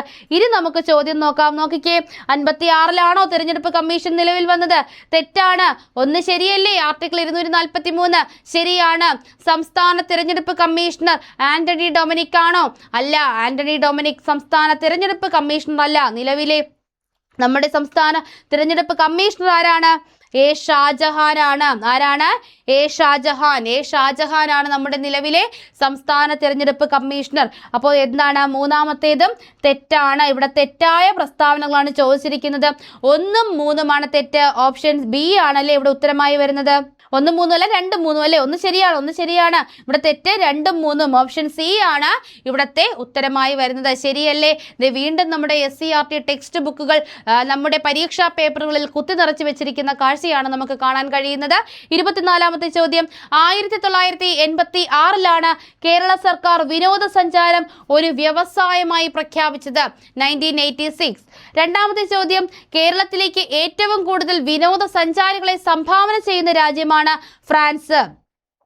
3-ാമത്തേത്, ആഭ്യന്തര വിനോദസഞ്ചാരികളുടെ എണ്ണത്തിൽ മുന്നിട്ട് നിൽക്കുന്ന ജില്ലകൾ കോഴിക്കോട്, എറണാകുളമാണ്. ഇവയിൽ തെറ്റായ പ്രസ്താവന ഏത് എന്നാണ് നമ്മുടെ ചോദ്യം. നോക്കിക്കേടെ, ഓരോ സ്റ്റേറ്റ്മെന്റ് നോക്കാം. 1986-ലാണ് കേരള സർക്കാർ വിനോദസഞ്ചാരം ഒരു വ്യവസായമായി പ്രഖ്യാപിച്ചത്. ശരിയാണ്. അറിയാത്തവർ പഠിച്ചു വെക്കുക. 1986-ലാണ് കേരള സർക്കാർ വിനോദസഞ്ചാരം ഒരു വ്യവസായമായി പ്രഖ്യാപിച്ചത്. 2 നോക്കിക്കേ, കേരളത്തിലേക്ക് ഏറ്റവും കൂടുതൽ വിനോദസഞ്ചാരികളെ സംഭാവന ചെയ്യുന്ന രാജ്യം ഫ്രാൻസ് ആണ്. നമ്മളെല്ലാവരും ഫ്രാൻസിനെ വിനോദസഞ്ചാരവുമായി ബന്ധപ്പെടുത്തി പഠിച്ചിട്ടുണ്ട്. പക്ഷേ അത് ഇങ്ങനെയല്ല. എന്താണ്? ലോകത്ത് ഏറ്റവും കൂടുതൽ വിനോദസഞ്ചാരികൾ എത്തുന്ന രാജ്യം അത് ഫ്രാൻസ് ആണ്. കാര്യം എന്താണ്? ഈഫൽ ടവർ അല്ലേ? ഫ്രാൻസിലെ ഈഫൽ ടവർ കാണാനാണ് ഏറ്റവും കൂടുതൽ വിനോദസഞ്ചാരികൾ പോകുന്നത്. അപ്പോൾ പാരീസിലാണ് ഈഫൽ ടവർ. അപ്പോൾ ആ ചോദ്യം തിരിച്ചാണ് വരേണ്ടത്. എന്നാൽ കേരളത്തിലേക്ക് ഏറ്റവും കൂടുതൽ വിനോദസഞ്ചാരികൾ എത്തുന്ന രാജ്യം ഏതെന്ന് ചോദിച്ചാൽ അത് അമേരിക്കയാണ് കേട്ടോ. അമേരിക്ക, USA-യിൽ നിന്നാണ് ഏറ്റവും കൂടുതൽ വിനോദസഞ്ചാരികൾ കേരളത്തിലേക്ക് എത്തുന്നത്. അപ്പോൾ 2-ാമത്തെ സ്റ്റേറ്റ്മെന്റ് തെറ്റാണ്. 3 നോക്കിക്കേ, ആഭ്യന്തര വിനോദസഞ്ചാരികളുടെ എണ്ണത്തിൽ മുന്നിട്ട് നിൽക്കുന്ന ജില്ലകൾ കോഴിക്കോട്, എറണാകുളമാണ്. കോഴിക്കോടും എറണാകുളവുമാണ് എന്നാണ് നമുക്ക് വരുന്നത്. അതിൽ കോഴിക്കോട് എന്ന് പറയുന്നത് തെറ്റാണ്. എറണാകുളം ശരിയാണ്. കാരണം നമ്മുടെ എന്താണ് കൊച്ചി ബിനാലെയൊക്കെ നടക്കുന്ന സമയത്ത് എറണാകുളത്ത് ഒരുപാട് പേര് എത്തിപ്പെടാറുണ്ട്. അപ്പോൾ ഇവിടെ എറണാകുളവും ഇടുക്കിയുമാണ് കേട്ടോ. ഇടുക്കിയിൽ നമ്മൾ മൂന്നാറൊക്കെ നമ്മൾ പോകാറില്ലേ? എറണാകുളവും ഇടുക്കിയുമാണ് ആഭ്യന്തര വിനോദസഞ്ചാരികളുടെ എണ്ണത്തിൽ മുന്നിട്ട് നിൽക്കുന്ന ജില്ലകൾ. അപ്പോൾ 3-ാമത്തെ സ്റ്റേറ്റ്മെന്റും തെറ്റാണ് എന്ന് നമുക്ക് മനസ്സിലായി. ഇവിടെ തെറ്റായ പ്രസ്താവനകൾ ഏതെന്നാണ് നമ്മുടെ ചോദ്യം. അപ്പോൾ 2ഉം 3ഉം തെറ്റ്. ഓപ്ഷൻ എ ആണ് ഇവിടെ ഉത്തരമായി വരുന്നത്. ഓപ്ഷൻ എ, 2ഉം 3ഉം തെറ്റ്. ക്ലിയർ അല്ലേടെ? അടുത്ത ചോദ്യത്തിലേക്ക് നമുക്ക് പോകാം. 25-ാമത്തെ ചോദ്യം നമ്മൾ പോകുന്നു. 25-ാമത്തെ ചോദ്യം നോക്കിക്കേ, 1967 അമ്പലപ്പുഴയിൽ കുഞ്ചൻ നമ്പ്യാർ സ്മാരകം സ്ഥാപിതമായി. 2-ാമത്തേത്, കേരള ഭാഷാ ഇൻസ്റ്റിറ്റ്യൂട്ടിന്റെ മുഖപത്രം വിജ്ഞാന കൈരളിയാണ്. മോയിൻകുട്ടി വൈദ്യർ സ്മാരകം കൊണ്ടോട്ടിയിൽ സ്ഥാപിതമായി. മുണ്ടകശ്ശേരി സ്മാരകം തൃശൂർ ജില്ലയിലെ ഇരിങ്ങാലക്കുടയിൽ സ്ഥാപിതമായി. ഇതിൽ തെറ്റായത് ഏതെന്നാണ് ചോദ്യം. ഓപ്ഷൻ എ 2ഉം 4ഉം, ബി 1ഉം 2ഉം, സി 4 മാത്രം, ഡി 3ഉം 4ഉം. ഏതാണ് ഉത്തരമായി വരുന്നത്? ഓപ്ഷൻ സി ആണ്. ഓപ്ഷൻ സി 4 മാത്രം തെറ്റ്. നാലാമത്തെ സ്റ്റേറ്റ്മെന്റ് ആണ് തെറ്റായിട്ടുള്ളത്. അതായത് നമ്മുടെ ജോസഫ് മുണ്ടശ്ശേരിയുടെ പേരിലുള്ള മുണ്ടശ്ശേരി സ്മാരകം സ്ഥിതി ചെയ്യുന്നത് എവിടെയാണ്? തിരുവനന്തപുരത്താണ് കേട്ടോ. തിരുവനന്തപുരം ജില്ലയിലാണ് സ്ഥിതി ചെയ്യുന്നത്. ബാക്കി 3 സ്റ്റേറ്റ്മെന്റും ശരിയാണ്. നമുക്ക് 26ാമത്തെ ചോദ്യത്തിലേക്ക് പോകാം. നോക്കിക്കേ, 26ാമത്തെ ചോദ്യം. കുളച്ചൽ യുദ്ധം, കർണാട്ടിക് യുദ്ധങ്ങൾ, കുഞ്ഞാലിമരയ്ക്കാരുടെ പോരാട്ടങ്ങൾ, ആറ്റിങ്ങൽ കലാപം. മുകളിൽ പറഞ്ഞവയിൽ ബ്രിട്ടീഷുകാർക്കെതിരെ നടന്ന കലാപങ്ങൾ ഏവ? അപ്പൊ നമുക്ക് നോക്കാം ബ്രിട്ടീഷുകാർക്കെതിരെ നടന്നത് ഏതൊക്കെയാണെന്ന്. 1. കുളച്ചൽ യുദ്ധം. കുളച്ചൽ യുദ്ധം നടക്കുന്നത് നമ്മുടെ മാർത്താണ്ഡവർമ്മയും ഡച്ചുകാരും തമ്മിലാണ് അല്ലേ? ഡച്ചുകാരും തമ്മിൽ. അതിൽ പ്രധാനമായിട്ട് നമ്മൾ ക്യാപ്റ്റൻ ഡിലനോയെ പഠിക്കാറുണ്ടല്ലേ? അപ്പൊ എന്തായാലും ഒന്നാമത്തേതല്ല. 2. കർണാട്ടിക് യുദ്ധങ്ങൾ. കർണാട്ടിക് യുദ്ധങ്ങൾ ഇംഗ്ലണ്ടും ഫ്രാൻസും തമ്മിൽ നടന്നതാണ്. അതൊരു ബ്രിട്ടീഷുകാർക്ക് എതിരെ നടന്ന ഒരു കലാപമല്ല. അവർ തമ്മിലുള്ള അധികാര തർക്കങ്ങൾ കാരണം അവർ തമ്മിൽ നടന്ന ഒരു യുദ്ധമായിരുന്നു കർണാട്ടിക് യുദ്ധം. അപ്പോൾ അതും തെറ്റായിട്ടുള്ളതാണ്. കുഞ്ഞാലിമരയ്ക്കാരുടെ പോരാട്ടങ്ങൾ നമ്മുടെ കോഴിക്കോടും സാമൂതിരിയും വരുന്നത് പോർച്ചുഗീസുകാരുമായി ബന്ധപ്പെടുത്തിയാണ് അല്ലേ? അപ്പൊ കുഞ്ഞാലിമരയ്ക്കാരുടെ പോരാട്ടങ്ങൾ പോർച്ചുഗീസുകാർക്കും കുറച്ചു കഴിഞ്ഞ് സാമൂതിരിമാർക്കും ഒക്കെ എതിരായിരുന്നു. അപ്പോൾ അതുമല്ല. ആറ്റിങ്ങൽ കലാപം 1721 നടന്ന ആറ്റിങ്ങൽ കലാപം കുരുമുളകല്ലേ? കുരുമുളകുമായി ബന്ധപ്പെടുത്തി നമുക്ക് നടന്നു. വ്യാപാര കുത്തക ബ്രിട്ടീഷുകാർ എടുക്കാൻ നോക്കി. അപ്പോൾ ബ്രിട്ടീഷുകാർക്കെതിരെ നടന്ന കലാപമാണ് ഏത്? ആറ്റിങ്ങൽ കലാപം. അപ്പൊ ഇവിടെ 1 മാത്രമേ ഉള്ളൂ, 4 മാത്രം. അപ്പൊ 4 മാത്രം എന്ന ഓപ്ഷൻ എവിടെയുണ്ട്? ഓപ്ഷൻ ഡിയിലുണ്ട്. അപ്പോൾ ഓപ്ഷൻ ഡി ആണ് ഇവിടെ ഉത്തരമായി വരുന്നത്, 4 മാത്രം. അടുത്ത ചോദ്യത്തിലേക്ക് നമുക്ക് പോകാം. അടുത്ത് നോക്കിക്കേ, ഇതിൽ കൂടുതലും സ്റ്റേറ്റ്മെന്റ് ടൈപ്പ് ചോദ്യങ്ങളാണ് അല്ലേ?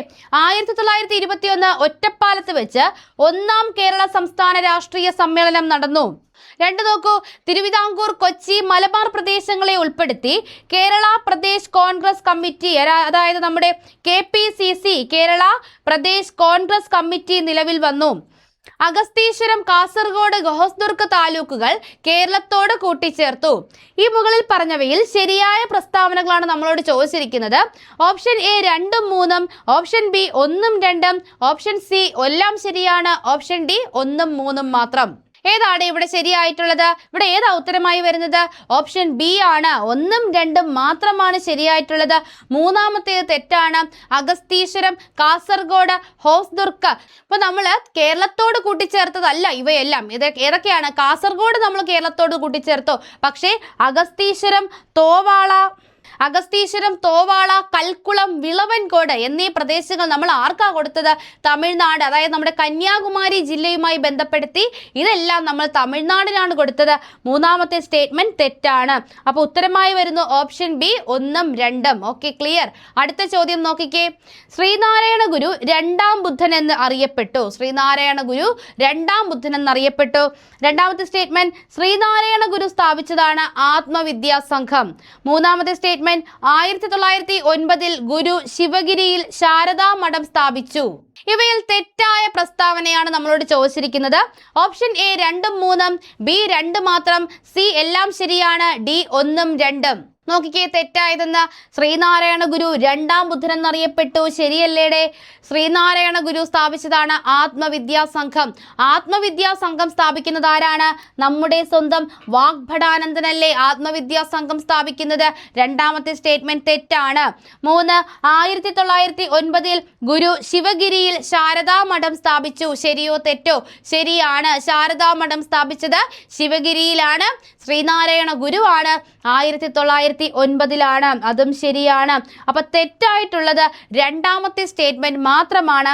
2 മാത്രം എന്ന് പറയുന്ന ഓപ്ഷൻ വരുന്നു. Option B. ഇവിടെ ഉത്തരമായി വരുന്നത് ഓപ്ഷൻ ബി 2 മാത്രം. അടുത്ത ചോദ്യം നോക്കിക്കേ.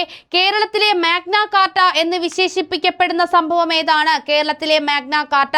വൈക്കം സത്യാഗ്രഹം, ഗുരുവായൂർ സത്യാഗ്രഹം, ക്ഷേത്രപ്രവേശന വിളംബരം, നിവർത്തന പ്രക്ഷോഭം. ഏതാണ് കേരളത്തിലെ മാഗ്ന കാർട്ട എന്ന് വിശേഷിപ്പിക്കപ്പെടുന്നത്? ഏതാണ്? നമ്മുടെ ക്ഷേത്രപ്രവേശന വിളംബരം അല്ലേ? ഓപ്ഷൻ സി ക്ഷേത്രപ്രവേശന വിളംബരം. അടുത്ത ചോദ്യത്തിലേക്ക് നമുക്ക് പോകാം. അടുത്ത ചോദ്യം എന്താണെന്ന് നോക്കാം. എല്ലാം സ്റ്റേറ്റ്മെന്റ് ടൈപ്പ് ചോദ്യമാണ്. VT ഭട്ടതിരിപ്പാടിന്റെ നാടകം അടുക്കളയിൽ നിന്ന് അരങ്ങത്തേക്ക് പുറത്തിറങ്ങി. VT ഭട്ടതിരിപ്പാടിന്റെ നാടകം. വക്കം അബ്ദുൽ ഖാദർ മൗലവിയുടെ ഉടമസ്ഥതയിലുള്ള സ്വദേശാഭിമാനി പത്രം നിലവിൽ വന്നു. ചാവറ കുര്യാക്കോസ് അച്ഛന്റെ നേതൃത്വത്തിൽ കത്തോലിക്ക സംസ്കൃത സ്കൂൾ ആരംഭിച്ചു. മലയാളി മെമ്മോറിയൽ എന്ന മെമ്മോറാണ്ടം തിരുവിതാംകൂർ രാജാവിനാണ് സമർപ്പിച്ചത്. ഇതിൽ ശരിയായ കാലക്രമത്തിൽ രേഖപ്പെടുത്താനാണ് നമ്മുടെ ചോദ്യം. അപ്പൊ ഇതിന്റെ ഉത്തരമായി വരുന്നത് ഓപ്ഷൻ സി ആണ്. 3, 4, 2, 1 എന്നതാണ് ഇതിന്റെ ശരിയായ കാലക്രമം. അപ്പൊ ചാവറ കുര്യാക്കോസ് അച്ഛൻ നമുക്ക് എല്ലാവർക്കും അറിയാം, അതാണ് ഏറ്റവും പഴയതായിട്ട് വരുന്നത്. ഒരുപാട് വർഷങ്ങൾക്ക് മുന്നെയാണ് നമ്മുടെ ചാവറ കുര്യാക്കോസ് അച്ഛൻ സ്ഥാപിക്കുന്നത്, കത്തോലിക്ക സംസ്കൃത സ്കൂൾ സ്ഥാപിക്കുന്നത്. അപ്പോൾ അതാണ് ഒന്നാമതായിട്ട് വരുന്നത്. അടുത്ത മലയാളി മെമ്മോറിയൽ. മലയാളി മെമ്മോറിയൽ എന്താണ്? 1891 ജനുവരി 1 മലയാളി മെമ്മോറിയൽ സ്ഥാപിക്കുന്നത്. അപ്പോൾ നാലാമത്തേത് രണ്ടാമതായി വരുന്നു. അത് കഴിഞ്ഞ് നമ്മുടെ സ്വദേശാഭിമാനി പത്രം ഏത് വർഷം? 1905 ജനുവരി 19 നമ്മുടെ സ്വദേശാഭിമാനി പത്രം ആരംഭിക്കുന്നത്. അടുക്കളയിൽ നിന്ന് അരങ്ങത്തേക്ക് പുറത്തിറങ്ങുന്നത് 1929 1929 അടുക്കളയിൽ നിന്ന് അരങ്ങത്തേക്ക് പുറത്തിറങ്ങുന്നത്. അപ്പോൾ ഇതിന്റെ ക്രമം 3, 4, 2, 1 എന്നിങ്ങനെയാണ്. ഓപ്ഷൻ സി ആണ് ഉത്തരമായി വരുന്നത്. അടുത്ത ചോദ്യം നോക്കിക്കേ. അടുത്ത നമുക്ക് സയൻസുമായി ബന്ധപ്പെട്ട ചോദ്യമാണ്. ശരിയായ കാഴ്ച ലഭിക്കുന്നതിനായി ഒരാൾ കോൺകേവ് ലെൻസുള്ള കണ്ണട ധരിക്കുന്നു. കണ്ണട ഇല്ലാതെ അയാളുടെ കണ്ണിൽ പ്രതിബിംബം രൂപപ്പെടുന്നത് എവിടെയായിരിക്കും? അപ്പോൾ കോൺകേവ് ലെൻസ് ഉപയോഗിക്കുന്നു. ഓപ്ഷൻ എ റെറ്റിനയിൽ, ബി പീതബിന്ദുവിൽ, സി റെറ്റിനയ്ക്ക് പിറകിൽ, ഡി റെറ്റിനയ്ക്ക് മുൻപിൽ. എവിടെയായിരിക്കും പതിക്കുന്നത്? റെറ്റിനയ്ക്ക് മുൻപിലായിരിക്കും. റെറ്റിനയ്ക്ക് മുൻപിൽ, റെറ്റിനയിൽ കറക്റ്റ് പതിക്കുമ്പോഴാണ് നമുക്ക് ശരിയായ കാഴ്ച സാധ്യമാകുന്നത്. അപ്പോൾ റെറ്റിനയ്ക്ക് മുൻപിലാണ് പതിക്കുന്നത്. കോൺകേവ് ലെൻസുള്ള കണ്ണട ധരിക്കുന്ന ഒരാളുടെ പ്രതിബിംബം കണ്ണട ഇല്ലാത്തപ്പോൾ റെറ്റിനയ്ക്ക് മുൻപിൽ പതിക്കുന്നു. കോൺകേവ് ലെൻസ് എന്തിനാണ് ഉപയോഗിക്കുന്നത്? നമുക്ക് ഷോർട്ട് സൈറ്റിനാണ് നമ്മൾ കോൺകേവ് ലെൻസ് ഉപയോഗിക്കുന്നത്. ഷോർട്ട് സൈറ്റ് എന്ന് പറയുമ്പോൾ നമുക്ക് എന്താണ്? അടുത്തുള്ളതിനെ കാണാനും ദൂരെയുള്ളവയെ കാണാൻ കഴിയില്ല അല്ലേ? ദൂരെയുള്ളവയെ കാണാൻ കഴിയില്ല. നമ്മൾ പത്രമൊക്കെ ഇങ്ങനെ പിടിച്ച് വായിക്കുന്നവർ കണ്ടിട്ടില്ലേ? അവർക്ക് ദൂരെയുള്ളത് കാണാൻ കഴിയും, അടുത്ത് വെച്ചാൽ കാണാൻ കഴിയില്ല. അപ്പോൾ ഇവിടെ ഷോർട്ട് സൈറ്റ് എന്ന് പറയുന്നത് അടുത്തുള്ളവയെ കാണാൻ കഴിയും, എന്നാൽ ദൂരെയുള്ളവയെ കാണാൻ കഴിയില്ല. അതിനാണ് നമ്മൾ എന്തുപയോഗിക്കുന്നത്? കോൺകേവ് ലെൻസ് ഉപയോഗിക്കുന്നത്. അപ്പോൾ ഇവിടെ ഉത്തരമായി വരുന്നത് ഓപ്ഷൻ ഡി റെറ്റിനയ്ക്ക് മുൻപിലാണ്. അടുത്ത ചോദ്യം. താഴെ തന്നിരിക്കുന്നവയിൽ ആന്റിബോഡി ഉൽപാദനവുമായി ബന്ധപ്പെട്ട രക്തകോശം ഏത്? ആന്റിബോഡികൾ ഉൽപ്പാദിപ്പിക്കുന്നത്. ഓപ്ഷൻ എ ചുവന്ന രക്തകോശം, ബി റിംബോസൈറ്റ്, സി പ്ലേറ്റ്ലെറ്റുകൾ, ഡി ന്യൂട്രോഫില്ലുകൾ. ആന്റിബോഡികൾ ഉൽപ്പാദിപ്പിക്കുന്ന രക്തകോശം ഏതാണ്? നമ്മുടെ ലിംഫോസൈറ്റുകളാണല്ലേ. ലിംഫോസൈറ്റുകളാണ് എന്തുൽപ്പാദിപ്പിക്കുന്നത്? ആന്റിബോഡികൾ ഉൽപ്പാദിപ്പിക്കുന്നത്. നമുക്ക് ബി ലിംഫോസൈറ്റും ടി ലിംഫോസൈറ്റും ഒക്കെ ഇല്ലേ? അപ്പൊ എന്താണ്? നമ്മുടെ ആന്റിബോഡികൾ ഉൽപ്പാദിപ്പിക്കുന്നത് ലിംഫോസൈറ്റുകളാണ്. അടുത്ത ചോദ്യം നോക്കാം.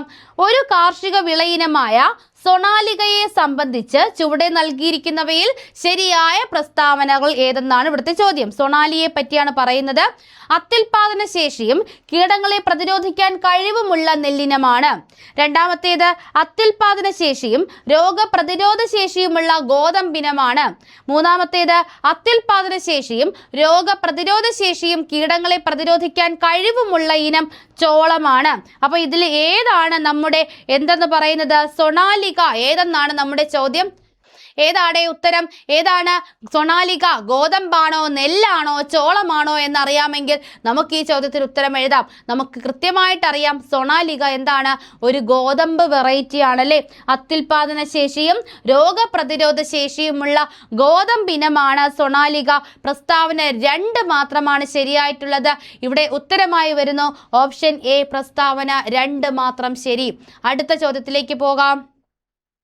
താഴെ തന്നിരിക്കുന്നവയിൽ ഏത് ജീവകത്തിന്റെ അപര്യാപ്തത കൊണ്ടാണ് മെഗലോബ്ലാസ്റ്റിക് അനീമിയ ഉണ്ടാകുന്നത്? അനീമിയ ഉണ്ടാകുന്നത് അയണിന്റെ അഭാവം കൊണ്ടാണ്. പക്ഷെ ഇവിടെ എന്താണ്? മെഗലോബ്ലാസ്റ്റിക് അനീമിയ ഉണ്ടാകുന്നത് ഏത് ജീവകത്തിന്റെ, ഏത് വൈറ്റമിനിന്റെ അപര്യാപ്തത കൊണ്ടെന്നാണ് നമ്മുടെ ചോദ്യം. Option A thiamine, B retinol, C സയനോകൊബാലമിൻ, D calciferol. ഏതാണ് മെഗലോ ബ്ലാസ്റ്റിക് അനീമിയയ്ക്ക് കാരണമുണ്ടാകുന്നത്? ഏതാണ്?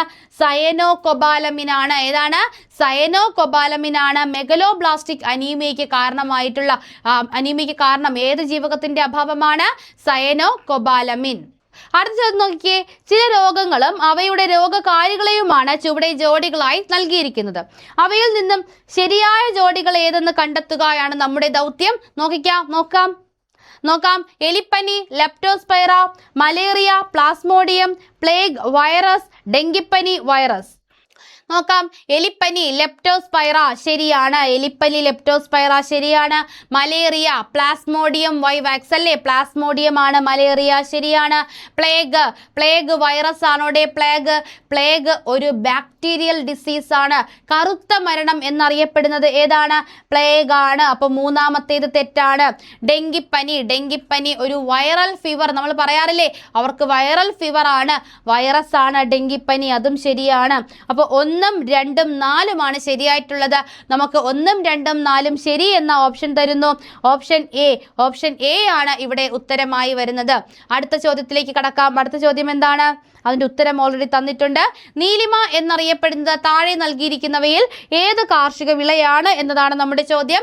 ഓപ്ഷൻ എ ദ്രുതവാട്ടം എന്ന രോഗത്തെ പ്രതിരോധിക്കാൻ ശേഷിയുള്ള സങ്കരയിനം കുരുമുളക്. ഓപ്ഷൻ ബി അത്യുൽപാദന ശേഷിയുള്ള കീടബാധയെ ചെറുക്കാൻ ശേഷിയുള്ളതുമായ ഇനം നെല്ല്. സി വാട്ടരോഗത്തെ പ്രതിരോധിക്കാൻ ശേഷിയുള്ള സങ്കര ഇനം വഴുതന. ഡി അത്യുൽപാദന ശേഷിയുള്ള കീടബാധയെ പ്രതിരോധിക്കാൻ കഴിവുള്ളതുമായ ഇനം വെള്ളരി. ഇതിലേതാണ് നീലിമ? നമുക്ക് ഓൾറെഡി ഉത്തരം തന്നിട്ടുണ്ട്. നീലിമ എന്ന് പറയുന്നത് വാട്ടരോഗത്തെ പ്രതിരോധിക്കാൻ ശേഷിയുള്ള സങ്കര ഇനം വഴുതന. ഏകദേശം ഒരു നീല കളറിലൂടെ നമ്മുടെ വഴുതനയ്ക്ക് വരുന്നത് ആ ഒരു സങ്കര ഇനം വഴുതനയാണ് ഏത്? നീലിമ എന്ന് പറയുന്നത്. ഓക്കെ അല്ലേടെ? അടുത്ത ചോദ്യം നോക്കാം. താഴെ തന്നിരിക്കുന്നവയിൽ നിന്നും ഓർഗൻ ഓഫ് കോർട്ടിയുമായി ബന്ധപ്പെട്ട ശരിയായ പ്രസ്താവനകൾ. ഓർഗൻ ഓഫ് കോർട്ടി നോക്കാം. ഒന്നാമത്തെ സ്റ്റേറ്റ്മെന്റ് ശരീര സന്തുലനാവസ്ഥ പാലിക്കാൻ കാരണമായ നാഡി ആവേഗങ്ങളെ സൃഷ്ടിക്കുന്നു. 3 ബേസിലാർ സ്തരവും രോമകോശങ്ങളും ഉൾപ്പെട്ടതാണ്. 3 ആന്തരകർണത്തിലെ വെസ്റ്റിബ്യൂളിൽ കാണപ്പെടുന്നു. 4 കേൾവിക്ക് കാരണമായ നാഡി ആവേഗങ്ങളെ സൃഷ്ടിക്കുന്നു. ഇതിലേതാണ് നമ്മുടെ ചെവിയിൽ കാണപ്പെടുന്ന ഓർഗൻ ഓഫ് കോർട്ടിയുമായി ബന്ധപ്പെട്ട ശരിയായ പ്രസ്താവന? ഏതാണ് ശരിയായിട്ടുള്ളത്? ഏതാണ്? ശരീര സന്തുലനാവസ്ഥ പാലിക്കാൻ കാരണമായ നാഡീ ആവേഗങ്ങളെ സൃഷ്ടിക്കുന്നു. അത് നമ്മുടെ ഓർഗൻ ഓഫ് കോർട്ടിയുടെ ഒരു കടമയല്ല, ഒരു ധർമ്മമല്ല, അത് തെറ്റാണ്. 2 ബേസിലാർ സ്തരവും രോമകോശങ്ങളും ഉൾപ്പെട്ടതാണ്. ശരിയാണ്, ബേസിലാർ സ്തരവും രോമകോശങ്ങളും ഉൾപ്പെട്ടതാണ്. ആന്തരകർണത്തിലെ വെസ്റ്റിബ്യൂളിൽ കാണപ്പെടുന്നു. വെസ്റ്റിബ്യൂളിലല്ല കാണപ്പെടുന്നത്. കേൾവിക്ക് കാരണമായ നാഡീ ആവേഗങ്ങളെ സൃഷ്ടിക്കുന്നു. എന്താണ്? ശരീര സന്തുലനാവസ്ഥയ്ക്ക് കാരണമായിട്ടുള്ളതല്ല, പകരം നമുക്ക് എന്താണ്? നമ്മുടെ കേൾവിക്ക് കാരണമായ നാഡീയ ആവേഗങ്ങളെ സൃഷ്ടിക്കുന്ന നമ്മുടെ ചെവിയുടെ ഒരു ഭാഗമാണ് ഓർഗൻ ഓഫ് കോർട്ടി. ഇത് ബേസിലാർ സ്തരവും രോമകോശങ്ങളും ഉൾപ്പെട്ടതാണ് നമ്മുടെ ഓർഗൻ ഓഫ് കോർട്ടി എന്നറിയപ്പെടുന്നത്. അപ്പോൾ 2ഉം 4ഉമാണ് ശരി. ഓപ്ഷൻ സി ആണ് ഇവിടെ ഉത്തരമായി വരുന്നത്. ക്ലിയർ അല്ലേ? അടുത്ത ചോദ്യത്തിലേക്ക് നമുക്ക് പോകാം. അടുത്ത ചോദ്യം നോക്കിക്കേ. താഴെ പറയുന്നവയിൽ തെറ്റായ ജോഡി ഏതെന്ന് കണ്ടെത്തുക. ഓപ്ഷൻ എ കുളമ്പ് രോഗം വൈറസ്, അകിട് വീക്കം virus, brucellosis bacteria, anthrax bacteria. ഇതിൽ ഏതാണ് തെറ്റായിട്ടുള്ളത്? ഏതാണ്? അകിട് വീക്കമാണ്. അകിട് വീക്കം വൈറസ് കൊണ്ടല്ല, നമുക്ക് ക്ഷതം സംഭവിക്കുക, അതായത് മൃഗങ്ങളിലാണ്, അങ്ങനെയൊക്കെ സംഭവിക്കുമ്പോഴാണ് അകിട് വീക്കം ഉണ്ടാകുന്നത്. അവിടെ നിന്ന് എന്തുണ്ടാകും? അതൊരു അണുബാധയായിട്ട് മാറുകയാണ് ചെയ്യുന്നത്. അടുത്ത ചോദ്യം നോക്കിയേ, 39ാമത്തെ ചോദ്യം. അപ്പോൾ ഇവിടെ ഉത്തരം ഓപ്ഷൻ ബി ആണ്. 39 ജീവകം എയിൽ നിന്നും രൂപപ്പെടുന്നതും കണ്ണിന്റെ കാഴ്ചയിൽ നിർണായക പങ്ക് വഹിക്കുന്നതുമായ പദാർത്ഥം നമ്മുടെ വൈറ്റമിൻ എയിൽ നിന്നും രൂപപ്പെടുന്നു. Option A calciferol, B retinol, C opsin, D retinal. ഏതാണ്? റെറ്റിനോൾ ആണോ റെറ്റിനാൽ ആണോ എന്നതാണ് നമ്മുടെ ഇവിടുത്തെ ഡൗട്ട്. ഏതാണ് ഉത്തരമായി വരുന്നത്? റെറ്റിനാൽ ആണല്ലേ, റെറ്റിനാൽ ആണ് വൈറ്റമിൻ എയിൽ നിന്നും രൂപപ്പെടുന്നതും കണ്ണിന്റെ കാഴ്ചയിൽ നിർണായക പങ്ക് വഹിക്കുന്നതുമായ പദാർത്ഥം ഏതാണ്? റെറ്റിനാലാണ്. അടുത്ത ചോദ്യം നോക്കിക്കേ. മനുഷ്യ ശരീരത്തിൽ ഏത് അന്തസ്രാവി ഗ്രന്ഥിയിൽ നിന്നാണ് എപ്പിനെഫ്രിൻ എന്ന ഹോർമോൺ ഉണ്ടാകുന്നത്? എപ്പിനെഫ്രിൻ. തൈറോയിഡ് ഗ്രന്ഥി, തൈമസ് ഗ്രന്ഥി, അഡ്രിനൽ ഗ്രന്ഥി, പൈനിയൽ ഗ്രന്ഥി. ഏത് ഗ്രന്ഥിയാണ് എപ്പിനെഫ്രിൻ ഉൽപ്പാദിപ്പിക്കുന്നത്? ഏതാണ്? നമ്മുടെ അഡ്രിനൽ ഗ്രന്ഥിയാണല്ലേ, അഡ്രിനൽ ഗ്രന്ഥിയാണ്, അഡ്രിനൽ ഗ്ലാൻഡ് ആണ് എപ്പിനെഫ്രി ഉൽപ്പാദിപ്പിക്കുന്നത്. 41 നമുക്ക് വേണ്ട പറഞ്ഞില്ലേ, ഇതൊരു വേറൊരു പരീക്ഷ, നമ്മുടെ കോമൺ PSC അല്ല, സ്പെഷ്യൽ ടോപ്പിക് ആണ്. അത് വെറുതെ നിങ്ങളൊന്ന് കേൾക്കുക, അപ്പോൾ നിങ്ങൾക്ക് ഇത് എക്സാം ഏതാണെന്ന് ഒരു പിടുത്തം കിട്ടും. റസ്റ്റ് കോഴ്സിന് ഫ്രഞ്ച് ക്ലാസിക്കൽ മെനുവിൽ പറയുന്ന പേര്. ഇത് നമ്മുടെ കൂടുതലും ഫുഡുമായി ബന്ധപ്പെട്ട കുറേ ചോദ്യങ്ങളാണ്. കുറേ സൂപ്പിന്റെ ക്വസ്റ്റ്യൻസ് ഒക്കെ ഇതിലുണ്ടായിരുന്നു കേട്ടോ. അതെ, ഡെസേർട്ട് സൂപ്പ്, ഫോമാജ്, സോർബേ. കൊള്ളാല്ലേ, നല്ല ചോദ്യം. ചോദ്യത്തിന് പകരം ഇതൊക്കെ നമ്മുടെ ടേബിളിൽ നിരത്തി വെച്ചാൽ കുറച്ചുകൂടി നല്ലതായിരുന്നു അല്ലേ? അപ്പോൾ അതിൻ്റെ ഇടയ്ക്ക് ആ ഒരു സ്പെഷ്യൽ ടോപ്പിക്കിൻ്റെ ഇടയ്ക്ക് നിന്നും നമുക്കൊരു ചോദ്യം കിട്ടിയിട്ടുണ്ട്. നമുക്ക് ആ ചോദ്യം ഒന്ന് നോക്കാം. നോക്കിക്കേടെ, ISOയുടെ പൂർണ്ണരൂപം. 64ാമത്തെ ചോദ്യമാണ്. ISOയുടെ പൂർണ്ണരൂപം: International Organization for Standardization, Indian Standard Organization, Indian Statistical Organization, Indian Standard Organization for Agricultural Products. ഇതിൽ ഏതാണ് ISO ഏതാണ്? നമ്മുടെ ISO സർട്ടിഫിക്കറ്റ് ഉണ്ടോ എന്ന് നമ്മൾ ചോദിക്കാറില്ലേ? എന്താണ് ISO? International Organization for Standardization എന്നതാണ് ISOയുടെ പൂർണ്ണമായ രൂപം. ഓക്കെ, സെറ്റല്ലേ? അപ്പോൾ ഇത്രയുമാണ് നമ്മുടെ 172/2023 ചോദ്യം പേപ്പറിൽ നിന്നും ഒരു സാധാരണ ഒരു PSC ഉദ്യോഗാർത്ഥി അറിഞ്ഞിരിക്കേണ്ടത്. ഇതിൽ ഇംഗ്ലീഷും മാത്സും മലയാളവും ഒന്നും തന്നെ ഇല്ലായിരുന്നു കേട്ടോ. ഈ ഒരു 40 ചോദ്യവും പിന്നെ അവരുടെ ആ ഒരു ടോപ്പിക്കുമായി ബന്ധപ്പെടുത്തി ഇതുപോലെ കുറേ ഭക്ഷണ പദാർത്ഥങ്ങളുടെ ചോദ്യവുമാണ് ഉണ്ടായിരുന്നത്. അത് നമുക്ക് ആവശ്യമില്ലാത്തതുകൊണ്ട് തന്നെ ഒഴിവാക്കിയിട്ടുണ്ട്. അപ്പോൾ ഈ ഒരു സെഗ്മെന്റ് നിങ്ങൾക്ക് തീർച്ചയായും ഇഷ്ടപ്പെട്ടു എന്ന് കരുതുന്നു. ഇതുമായി ബന്ധപ്പെടുത്തി നിങ്ങൾക്ക് എന്തെങ്കിലും നിർദ്ദേശങ്ങളോ അല്ലെങ്കിൽ എന്തെങ്കിലും ചോദ്യങ്ങളിൽ പിശക് വരികയോ അങ്ങനെ എന്തെങ്കിലും സംഭവിച്ചാൽ തീർച്ചയായും നിങ്ങൾ അത് കമന്റ് രൂപത്തിൽ രേഖപ്പെടുത്തുക. കൂടാതെ എല്ലാവരും നമ്മുടെ SCERT സീരീസും PYQ സീരീസും എല്ലാം കണ്ട് സപ്പോർട്ട് ചെയ്യുക. നിങ്ങളുടെ സപ്പോർട്ടാണ് ഇത്തരത്തിൽ കൂടുതൽ സെഗ്മെന്റുകളുമായി വീണ്ടും വരാൻ ഞങ്ങൾക്ക് ആവേശം പകരുന്നത്. അടുത്ത ക്ലാസ്സിലൂടെ നമുക്ക് വീണ്ടും കാണാം. താങ്ക്